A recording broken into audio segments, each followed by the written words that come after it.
नमस्ते बाल मित्रों, होम लर्निंग कार्यक्रम में आज आप सभी का स्वागत है। बच्चों, द्वितीय सत्र में हमने और आपने साथ में मिल कर के अभी तक कक्षा 7 में इकाई 1 से लेकर के इकाई 5 तक का अध्ययन किया है, जिसमें हमने बहुत सी नई नई बातें सीखी हैं। उन इकाइयों में सबसे पहले इतनी शक्ति हमें देना दाता, अनूठे इंसान, जरा मुस्कुराइए, पुस्तक हमारी मित्र और जय विज्ञान की। तो इस प्रकार बच्चों 5 अलग अलग पाठों का अध्ययन हमने किया है और आज इन्हीं पाठों का पुनरावर्तन कार्य हम और आप साथ मिलकर करेंगे। आप सभी से अनुरोध है, आप सभी अपनी पुस्तक निकाल लीजिए और हम सब साथ मिलकर इस पुनरावर्तन कार्य को करेंगे। तो सबसे पहले प्रश्न 1 की तरफ पीपीटी के माध्यम से मैं आपको ले जाना चाहूँगा।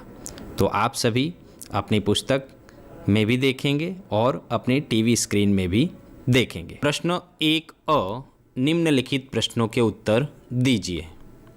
पहला प्रश्न है बच्चों, हमारे मन में कैसी भावना होनी चाहिए? सोचिए, आपने इस सत्र में किसी काव्य में या किसी पाठ में मानव मन की भावना के बारे में पढ़ा है। सोचिए कि इस प्रश्न का उत्तर क्या होगा। हमारे मन में कैसी भावना होनी चाहिए? देखिए, इसका उत्तर देने की मैं कोशिश करता हूँ।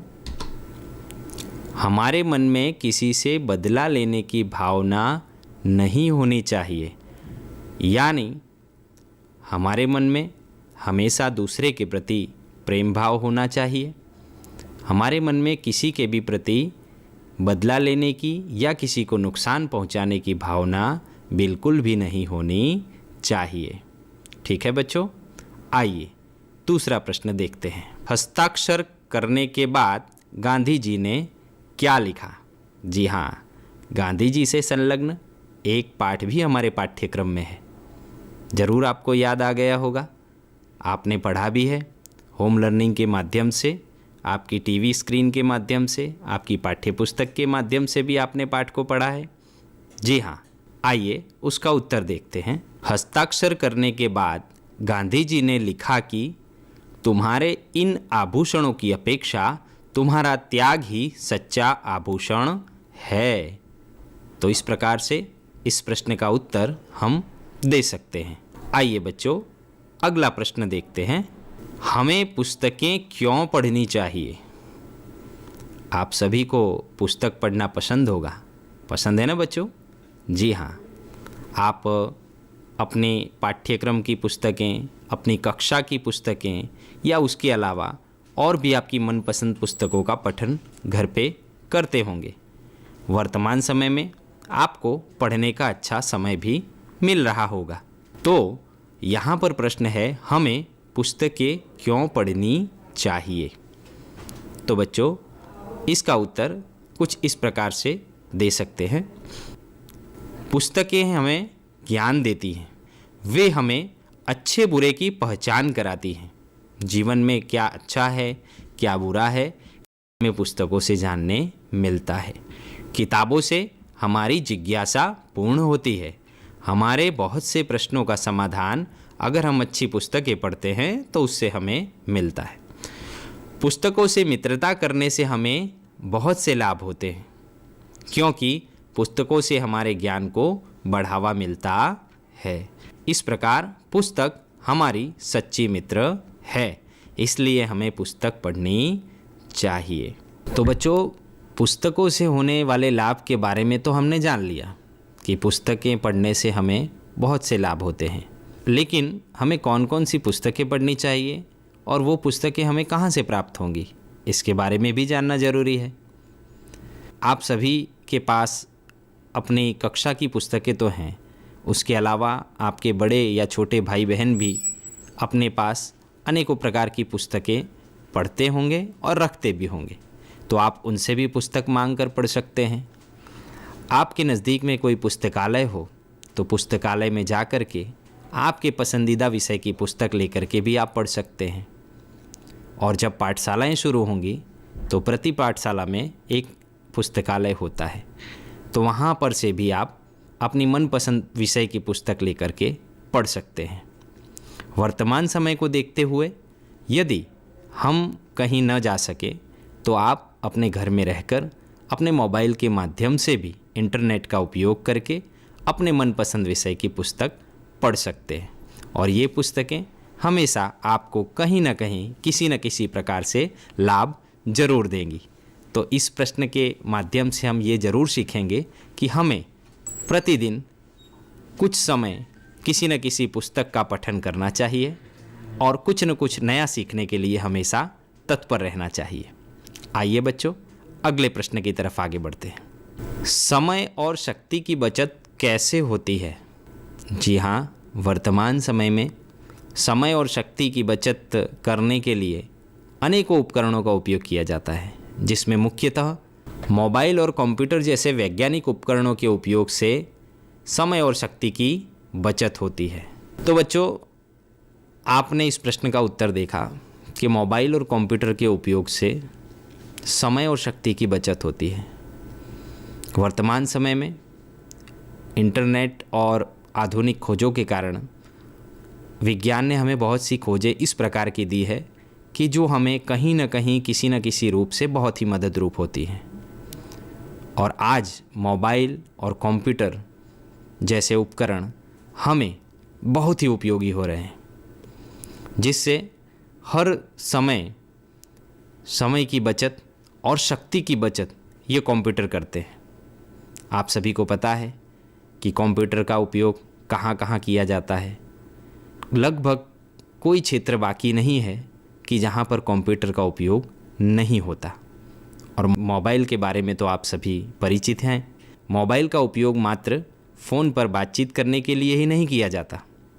मोबाइल का उपयोग अनेकों काम के लिए वर्तमान समय में होता है। तो मोबाइल और कंप्यूटर ये दोनों ही आधुनिक खोजें समय और शक्ति का बचाव करती हैं। आइए बच्चों, पीपीटी के माध्यम से अगले प्रश्न की तरफ आगे बढ़ते हैं। प्रश्न 2, निम्नलिखित परिच्छेद को पढ़कर प्रश्नों के उत्तर लिखिए। बच्चों, यहाँ पर एक परिच्छेद है जो कि आपकी पुस्तक में भी है। उसका पठन मैं यहाँ करूँगा। तत्पश्चात उस परिच्छेद के अनुसंधान में हम प्रश्नों के उत्तर लिखेंगे। तो आइए इस परिच्छेद को पढ़ते हैं। आप सभी भी मेरे साथ में इस परिच्छेद को पढ़ने का प्रयत्न करेंगे। जीवन में खेल बहुत ज़रूरी है। खेल से मनोरंजन मिलता है, हमारी तंदुरुस्ती ठीक होती है, हम कभी बीमार नहीं पड़ते, रोज़ खेलने से खाया हुआ अन्न पच जाता है और शरीर में स्फूर्ति आती है।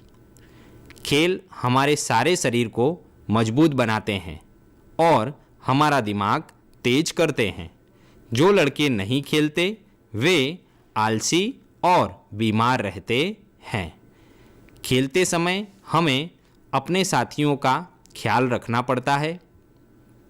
उनसे हम खूब मिलजुल कर खेलते हैं, जिससे हम में कई अच्छी आदतें आप ही आप आ जाती हैं। ये आदतें आगे जाकर हमारे लिए बड़ी लाभकारक होती हैं। इसलिए पढ़ाई के साथ साथ खेल पर भी पूरा जोर देना चाहिए। तो बच्चों, इस परिच्छेद को हमने साथ में मिलकर पढ़ा।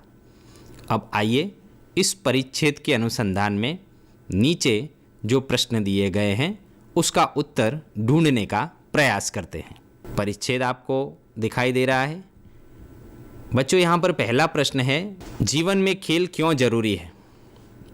तो बच्चों, इस प्रश्न का उत्तर इस परिच्छेद की शुरुआत में ही हम देख सकते हैं। जैसे जीवन में खेल बहुत ज़रूरी है, खेल से मनोरंजन मिलता है, हमारी तंदुरुस्ती ठीक होती है, हम कभी बीमार नहीं पड़ते, रोज़ खेलने से खाया हुआ अन्न पच जाता है और शरीर में स्फूर्ति आती है। खेल हमारे सारे शरीर को मजबूत बनाते हैं और हमारा दिमाग तेज करते हैं। तो आप सभी को इस प्रश्न का उत्तर मिल गया होगा। खेल से हमारी तंदुरुस्ती ठीक रहती है, हम कभी बीमार नहीं होते, खेल हमारे शरीर को मजबूत बनाता है, रोज़ खेलने से खाया हुआ अन्न पच जाता है और शरीर में स्फूर्ति आती है। तो इस प्रकार से इस प्रश्न का उत्तर हम दे सकते हैं। देखिए दूसरा प्रश्न आप देख पा रहे होंगे, खेल के अभाव में क्या होता है? यदि हम खेलते नहीं हैं तो उसका प्रभाव हम पर या हमारे शरीर पर कैसा पड़ता है, वो भी हम इस परिच्छेद के माध्यम से देख पाएंगे। देखिए, जो लड़के नहीं खेलते वे आलसी और बीमार रहते हैं, इस प्रकार परिच्छेद में दिया गया है। उसका उत्तर देखेंगे, जो लोग खेलते नहीं वो आलसी और बीमार रहते हैं, भोजन का पाचन योग्य तरह से नहीं होता है, इसलिए शरीर स्वस्थ नहीं रहता। तो इसलिए खेल के अभाव से शरीर को काफ़ी नुकसान पहुंचता है। आइए अगला प्रश्न देखते हैं, पढ़ाई के साथ खेल पर जोर देना चाहिए, क्यों? अर्थात पढ़ाई के साथ साथ खेल पर भी जोर देना जरूरी है या जोर देना चाहिए या नहीं देना चाहिए, अर्थात पढ़ाई के साथ खेल भी महत्वपूर्ण है या नहीं है, इस पर हमें इस परिच्छेद के अनुसंधान में उत्तर ढूंढकर लिखना है।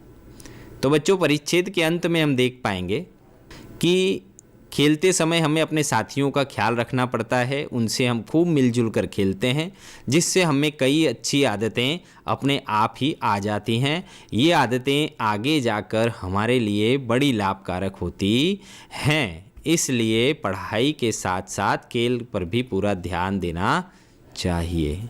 इसका उत्तर कुछ इस प्रकार से हम दे सकते हैं, हम मिलजुल कर एक साथ खेलते हैं, जिससे हम में अनेक प्रकार की आदतों का विकास होता है, जो हमें आगे जाकर बहुत लाभकारी होता है। इसीलिए पढ़ाई के साथ खेलना भी बहुत ज़रूरी है। आइए बच्चों, अगले प्रश्न को देखेंगे, परिच्छेद का योग्य शीर्षक दीजिए। हमने परिच्छेद अनेकों बार पढ़ा, आपको अच्छा भी लगा होगा। अब आप बताइए कि इस परिच्छेद का शीर्षक हम क्या दे सकते हैं, सोचिए। जी, मैंने दो शीर्षक सोचकर यहाँ पर दो शीर्षक सोचे हैं जो आपके सामने प्रस्तुत करता हूँ। खेल का महत्व या खेल के लाभ। तो इस प्रकार से इस परिच्छेद का दो या उसके अलावा आप अनेकों शीर्षक प्रदान कर सकते हैं। तो बच्चों, यहाँ पर परिच्छेद के अनुसंधान में हमने प्रश्नों के उत्तर दिए। अब अगले प्रश्न में अलग अलग विषय पर आपको अपने विचार प्रस्तुत करने हैं। अब इस प्रश्न का उत्तर सभी का एक ही जैसा हो ये बिल्कुल भी ज़रूरी नहीं है, क्योंकि किसी एक विषय पर सभी के विचार एक जैसे नहीं हो सकते। किसी एक विषय पर मेरे विचार कुछ अलग होंगे, आपके कुछ अलग होंगे, आपके कोई मित्र के उसी विषय पर विचार अलग होंगे। तो यहाँ पर एक विषय दिया गया है, जिसके अनुसंधान में आपकी नोटबुक में आपके विचार प्रस्तुत करने हैं। उस विषय के बारे में आप क्या सोचते हैं और आप क्या जानते हैं, उसे आपको अपनी नोटबुक में लिखना है। अब सबसे पहले विषय कौन सा है ये हम जानते हैं। आइए देखें, विज्ञान का महत्व। विज्ञान का महत्व। बच्चों, विज्ञान का हमारे जीवन में क्या महत्व है ये तो अच्छी तरह जानते हैं।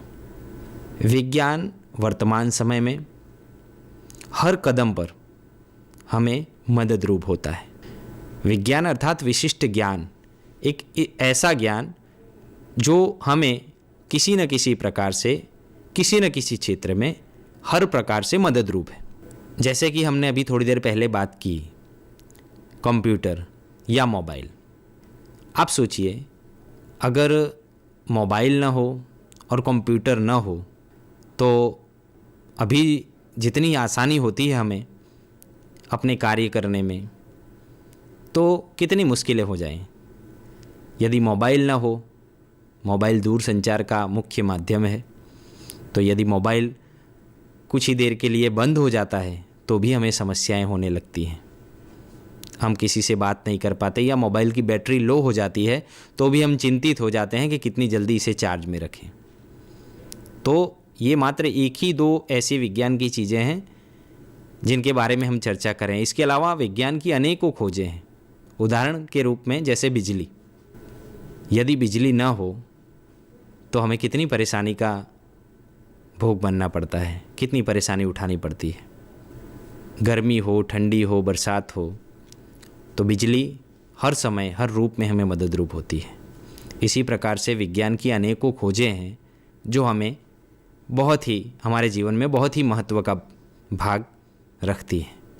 तो आपको सोचना है कि विज्ञान का महत्व आपके हिसाब से क्या है।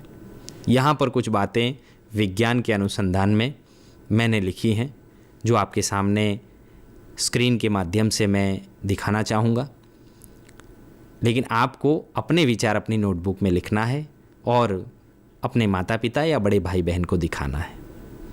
आइए विज्ञान की कुछ बातें हम आपकी टीवी स्क्रीन के माध्यम से देखते हैं। विज्ञान ने दुनिया को अनेक उपहार दिए हैं, जैसे रेल, मोटर, विमान, हेलीकॉप्टर जैसे यातायात के साधन हमें विज्ञान ने ही दिए हैं।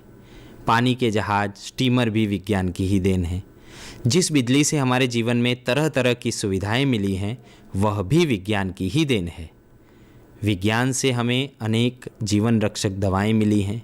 आधुनिक शल्य चिकित्सा से लोगों को नया जीवन मिला है। खेती की नई पद्धति का विकास हुआ है।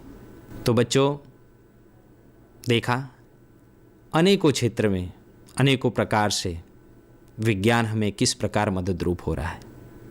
चाहे वो खेती विषयक बातें हों, चाहे वो शल्य क्रिया का क्षेत्र हो, दवा का क्षेत्र हो, चाहे यातायात के साधनों की बात करें, बिजली की बात करें या लोक संचार के माध्यमों की बात करें। हर माध्यम से विज्ञान ने नई नई खोजें की और हमें हर प्रकार से मददरूप होने का प्रयत्न किया है। आप सभी को विज्ञान के महत्व के बारे में अपनी नोटबुक में लिखना है। तो बच्चों, आइए अगले प्रश्न की तरफ हम आगे बढ़ेंगे। अपने मित्र को बधाई देता हुआ पत्र लिखिए। प्रश्न 4। बच्चों, आप सभी का कोई ना कोई सबसे प्रिय मित्र होगा, है ना? जी हाँ। जैसे आप सभी के प्रिय मित्र हैं वैसे हमारे भी प्रिय मित्र हैं। हो सकता है आपके मित्र आपके घर के आसपास ही रहते हों, या कुछ मित्र ऐसे भी होंगे जो शायद आपसे दूर रहते होंगे, या कभी पहले आपके साथ रहते होंगे, अभी आपसे दूर हो गए होंगे। तो ऐसे अपने मित्र जो कि हमसे दूर हैं, उन मित्रों से भी वर्तमान समय में तो हम फ़ोन के माध्यम से बात करते ही हैं, लेकिन पहले के समय में जब फ़ोन नहीं था तो हम क्या करते थे? जी हाँ, पहले हम पत्र के माध्यम से बातें करते थे या विचार विमर्श करते थे या अपने समाचार किसी तक पहुंचाते थे और कोई अपने समाचार हम तक पहुंचाता था। तो पत्र व्यवहार जो होता था वह सबसे मुख्य साधन हुआ करता था अपने विचारों को व्यक्त करने का, अपनी बातों को दूसरे तक पहुंचाने का। तो यहाँ पर जो कि प्रश्न है, आपने इस सत्र में पत्र लेखन के बारे में भी जाना है, अलग अलग प्रकार के पत्र कैसे लिखे जाते हैं वो भी जाना है। यहाँ पर अपने मित्र को एक बधाई पत्र आपको लिखना है। आपके मित्र की खुशी में आपको उन्हें बधाई देते हुए एक पत्र लिखना है। तो वो पत्र कैसे लिखेंगे? आइए इस पीपीटी के माध्यम से हम एक ऐसा ही पत्र देखते हैं। बच्चों, आपको टीवी स्क्रीन पर एक पत्र दिखाई दे रहा है, सालगिरह जन्मदिन पर बधाई पत्र। मतलब एक मित्र अपने दूसरे मित्र को जन्मदिन की बधाई के उपलक्ष्य में एक बधाई पत्र लिख रहा है। बाईं तरफ उस मित्र का पता है शांति सदन, पूरा बड़ौदा, और तारीख है 10 अगस्त 2011। प्रिय मित्र साहिल, सप्रेम स्मरण, कल ही तुम्हारा पत्र मिला, तो हम सब बहुत खुश हुए। हमें तुम्हारी सालगिरह का निमंत्रण भी मिला और यह जानकर विशेष प्रसन्नता हुई कि कल ही तुम्हारी सालगिरह है।